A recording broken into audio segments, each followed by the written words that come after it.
আসসালামু আলাইকুম, কেমন আছেন আপনারা? নাদিরাস কিচেনে আপনাদের সবাইকে জানাই স্বাগত। আজকে বানাবো কাতলা মাছের ভাপা। প্রথমেই 3 পিস কাতলা মাছের পেটি নিয়ে নিয়েছি। আপনারা চাকা দিয়েও করতে পারবেন, তবে পেটি দিয়ে করলে বেশি টেস্টি হয়।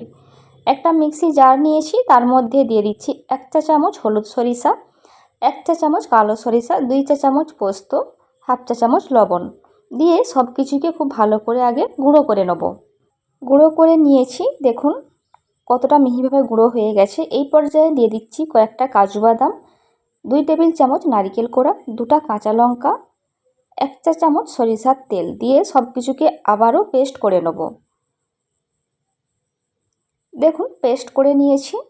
এরপর অল্প একটু জল দিয়ে এটিকে একটা মিহি পেস্ট বানিয়ে নেব। জল দিয়ে দিলাম অল্প একটু, দিয়ে মিহি পেস্ট বানিয়ে নিচ্ছি। দেখুন কতটা স্মুথভাবে পেস্ট হয়ে গেছে। এইবার একটা টিফিন কৌটো নিয়েছি, তার মধ্যে এই সরিষার পেস্ট দিয়ে দেবো। দিয়ে দিচ্ছি 50 ml টক দই, দিয়ে সব কিছুকে খুব ভালো করে মিশিয়ে নিয়েছি। এরপর গ্যাসের ওপরে একটি কড়াই বসিয়ে দিয়েছি, তাতে 3 টেবিল চামচ মতো সরিষার তেল দিয়ে দিলাম। তেল একটু গরম হলে দিয়ে দিচ্ছি কারি পাতা, 10 সেকেন্ড মতো রেখেছি কারি পাতাটি। তারপর দিয়ে দিচ্ছি 2টা কুচানো পেঁয়াজ, দিয়ে পেঁয়াজটিকে খুব ভালো করে ভেজে নেব। আপনারা চাইলে এই পর্যায়ে একটা টমেটো কেটেও দিতে পারেন। হাফ চা চামচ হলুদের গুঁড়ো, হাফ চা চামচ লঙ্কার গুঁড়ো, 1 চা চামচ গোটা জিরে, 1 চা চামচ আদা রসুন বাটা দিয়ে দিলাম। দিয়ে সব কিছুকে খুব ভালো করে কষিয়ে নেব। কষিয়ে নিয়েছি। এরপর এই মশলাটি আমি সরিষার মিশ্রণের মধ্যে দিয়ে দেবো। এতে করে সুন্দর একটা গন্ধ আসবে, মাছের কোনো রকম গন্ধ পাবেন না। খুব ভালো টেস্ট হয় এতে করে। রুই বা কাতলা মাছের ভাপা বানালে অবশ্যই আপনারা এইভাবে বানাবেন, এতে টেস্ট দ্বিগুণ হয়ে যাবে। তো দেখুন খুব ভালো করে মিশিয়ে দিয়েছি। এরপর দিয়ে দিচ্ছি হাফ চা চামচ লবণ।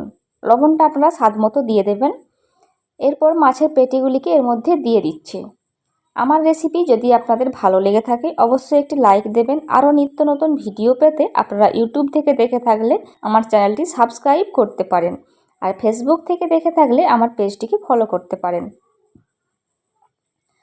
দেখুন সব মাছগুলিকে দিয়ে সরিষার মধ্যে ঢেকে দিয়েছি। এর পর্যায়ে আপনারা ধনিয়া পাতাও দিতে পারেন বা সরিষার তেলটাও দিতে পারেন। আমি এখন দিচ্ছি না, শেষে দেবো। 3টা কাঁচা লঙ্কা দিয়ে দিলাম, দিয়ে ঢাকনাটা দিয়ে দিচ্ছি। এরপর একটা পাত্রে জল বসিয়ে দিচ্ছি, গ্যাসটা অন করে দিয়েছি। জলের পরিমাণটা একটু বুঝে দিতে হবে, যে টিফিন কৌটো আপনি নিচ্ছেন তার অর্ধেকের যেন কম জল থাকে।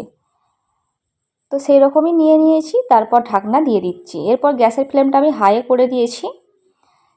ঢাকনার মধ্যে ছিদ্র থাকলে সেটি অবশ্যই বন্ধ করতে হবে। এরপর 15 থেকে 20 মিনিট এইভাবে হাই ফ্লেমে জাল করে নিয়েছি। তারপর গ্যাসটি অফ করে 5 মিনিট পর সার্ভ করছি। দেখুন 5 মিনিট পর নিয়ে চলে এসেছি, আর দেখতে ঠিক এরকম হয়েছে। খুব সুন্দর একটা গন্ধ আসছে। ওপর থেকে একটু সরিষার তেল দিয়ে দিলাম, এতে টেস্টটা আরও বেড়ে যাবে। কিছুটা বেরেস্তা ছড়িয়ে দিচ্ছি, এটি সম্পূর্ণ অপশনাল। একটা পিস তুলে দেখাচ্ছি কতটা সুন্দরভাবে সেদ্ধ হয়েছে। এইভাবে বাড়িতে একবার হলেও বানাবেন, আশা করছি আপনাদের খুবই ভালো লাগবে। সম্ভব হলে আত্মীয় পরিজনদের মধ্যে আমার রেসিপিগুলি শেয়ার করতে পারেন। তো দেখুন মাছটি কতটা সুন্দরভাবে সেদ্ধ হয়ে গেছে, আর গ্রেভিটা হয়েছিল খুবই টেস্টি। আর আমাকে কমেন্ট করে জানাবেন রেসিপিটি আপনাদের কেমন লেগেছে। ভালো থাকবেন সবাই, আমাদের দোয়া করবেন, আমার ভিডিওগুলি দেখবেন। খোদা হাফেজ।